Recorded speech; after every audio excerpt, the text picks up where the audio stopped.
What is up, my realtor friends? Patrick Langhands, Cross Country Mortgage. It's your weekly mortgage update. We're going to cover mortgage rates, what happened in the last week, where did they go, up or down, and where are they going in the future? Well, I don't know that part, but we'll talk about some factors that could move them either way.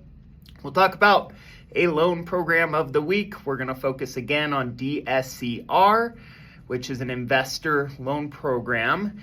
And real estate investors have some huge opportunities with the new tax bill. So we're going to talk about that again and what you can do to help some clients get some more investment properties and save some money on their income tax. So we'll cover all that as quick as possible. So mortgage rates are relatively flat over the past week. According to Mortgage News Daily, we're around 6.8% national average today on a 30-year fixed. A couple weeks ago, they were around 6.6%. CPI, which is Consumer Price Index, it's a report or measurement of inflation, showed that inflation did tick up a little bit. Remember, inflation is one of the biggest driver of rates in general. If inflation is going up, mortgage rates and all rates tend to go up as well.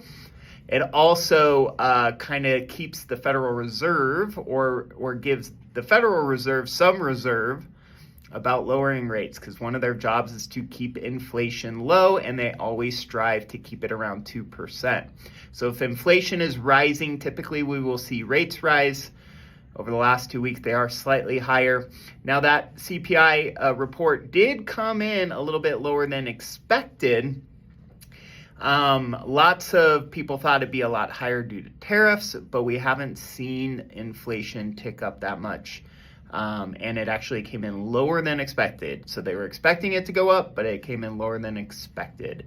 I think over time, rates will go down at some point. When? I don't know when. I can't predict the future. If I did, I would be on an island somewhere, relaxing, drinking a margarita. So I can't predict the future. But here's what I got. Here's what I can help you with. Our loan program of the week is the DSCR loan. So it's for people buying strictly investment properties only. So you can't buy a second home or owner-occupied home with it. There is no income qualification. So we don't need tax returns. We don't need pay stubs. We don't need W-2s. If you have 1 million properties, we don't need all the data on every single property. So it's a low documentation loan. We do need to verify you have assets for down payment. They typically need 20 to 25% down. The measurement of whether you qualify for the loan or not is the rent on the home. So the rent on the home has to be at least 75% of the mortgage payment you're getting. And that is the only income verification. So we send out an appraiser, they look at the home, they determine the rent, and that's how we verify whether you qualify for the mortgage or not. And that rent has to come in 75% or more than the mortgage payment. Now there's ways to get that mortgage payment lower if the rents come in lower. We have interest-only loans, we have ARMs, you can make more down payment, you can buy down the rate. There's lots of options to make the deal work, but the best part is you don't need tax returns, you don't need pay stubs, you don't need W-2s, you don't need to send us your life story. We just need to make sure that the payment is supported by the rents and you're good to go. On that note, the new tax bill came out, and there is a huge deduction if you buy an investment property. It's called bonus depreciation, and it can save you tens of thousands of dollars on your tax bill. So I am not a tax accountant, but you should talk to your tax accountant about it.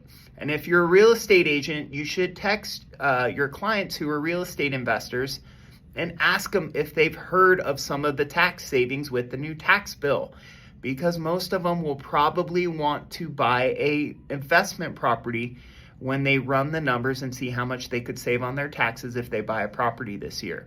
So that's my tip of the week for you. Text your real estate investors and say, hey, have you heard about the new tax bill? You may want to consider buying a home this year because you could save a ton of money on your taxes. When can we talk about it? Hey, if you need help this weekend with any clients, I'm around. Give me a call. We are happy to help. I appreciate you all, and I hope you have a great weekend. Talk to you soon.